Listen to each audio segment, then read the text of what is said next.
Traveling solo can be one of the most rewarding experiences out there.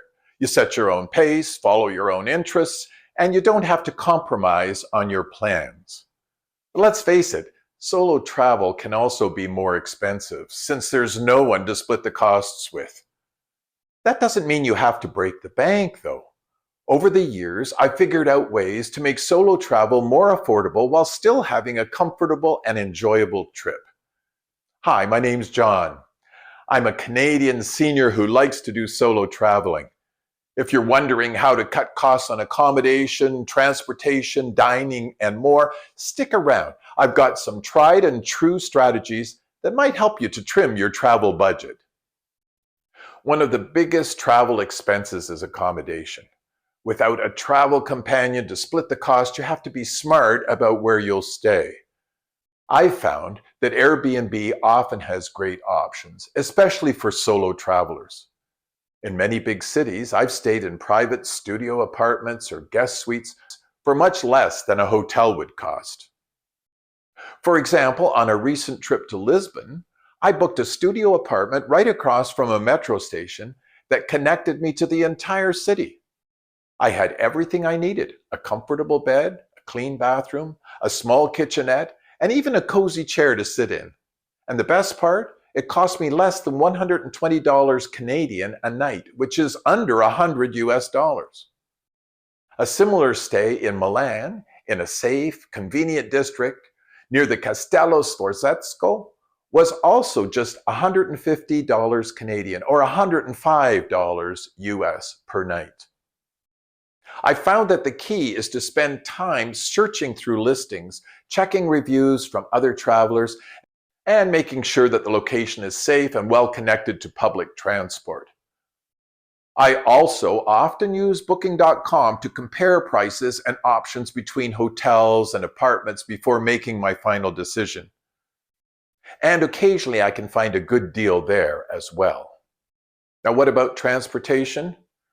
Well, I prefer not to rent a car in foreign cities. Between parking and insurance and busy traffic on unfamiliar roads, it's often more hassle than it's worth for me. Instead, I rely on public transport, or even walk from place to place if I'm centrally located. Before I arrive in a city, I research the metro, bus, and tram systems. I also check how to get from the airport to the city center. Often there's a train or a shuttle or an express bus that's much cheaper than taking a taxi. If public transport isn't convenient for where I want to go, I use Uber or Bolt, which are safer and more predictable than hailing a cab, and you don't need to carry cash. For travel between cities, I often take trains or long-distance buses. European trains are fast, frequent, and affordable. And in many countries, buses offer comfortable and budget-friendly alternatives. Booking in advance, online, can sometimes even save you more. The cost of dining out can add up quickly, but there are plenty of ways to eat well on a budget. I like to start my day with a simple breakfast from a local bakery. A coffee and a croissant are usually all that I need. But you should remember that in many places in Europe, if you sit down at a table, you pay more than if you just stand at the counter and drink your coffee and eat your pastry. Or sometimes I can find a local bakery that's close to where I'm staying, and I go in and get something for breakfast and take it back to my Airbnb. If breakfast is included in my accommodation, that's even better. For lunch, pick up a specialty sandwich or a panino at a street-side cafe. And for dinner, I avoid touristy restaurants and instead look for small local cafes, pubs, or neighborhood eateries. In many cities, you can get a great meal at a fraction of the cost by just walking a couple of blocks away from the main tourist areas. And you get a chance to check out some local dishes. I'm also sure to see whether the restaurant accepts credit cards. Some smaller places still prefer cash, so I want to be prepared. I generally don't carry much cash with me, only a few bills for the market or smaller purchases or tips. Even if I have a kitchenette in my Airbnb, I generally don't cook my meals there. I'm on holidays. But I may stock up on a few snacks that I can nibble on if I'm hungry. Often there's coffee and tea provided, but just in case, I bring a few packets of tea or instant coffee with me, just in case I want a hot drink first thing in the morning or last thing at night. Sometimes these have been scrounged from a previous hotel stay. Keeping in touch while traveling is important, but international roaming fees can be outrageous. My solution? An eSIM.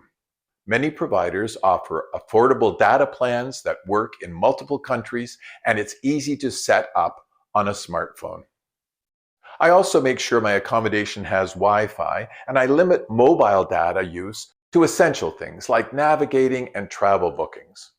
Uploading photos and videos can wait until I'm back at my hotel or Airbnb with the Wi-Fi that they provide. And to avoid any surprise charges, I turn off my home number's cellular data while I'm traveling. Exploring a new city doesn't have to cost a fortune. One of my favorite budget-friendly activities is taking a free walking tour. Most cities have these, and they usually last a couple of hours, covering major landmarks and hidden gems. They're also a great way to meet other travelers. The tours are technically free, but it's customary to tip the guide. About $20 is usually reasonable for a good experience. After the tour, I often revisit areas that caught my interest and explore them at my own pace. Museums sometimes have discount days or free entry times, so checking ahead can save you a few dollars. And many have seniors discount for entry tickets. Don't be afraid to ask. And of course, just wandering through a city's parks, markets, and historic streets costs nothing but time. And of course, planning a holiday break somewhere closer to home can be a pleasant and economical escape. Check out my video about the advantages of local travel. I'll put a link to it at the end of this one.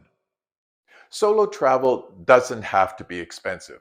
With a little planning, you can find comfortable accommodations, use efficient public transport, eat well, and enjoy amazing experiences without overspending.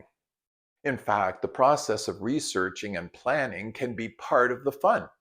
It helps you feel more confident and prepared before you even set foot in your destination. If you found these tips helpful, let me know in the comments. And if you want more solo traveler advice, make sure to like and subscribe for more videos. Safe travels and enjoy your next solo adventure without breaking the bank.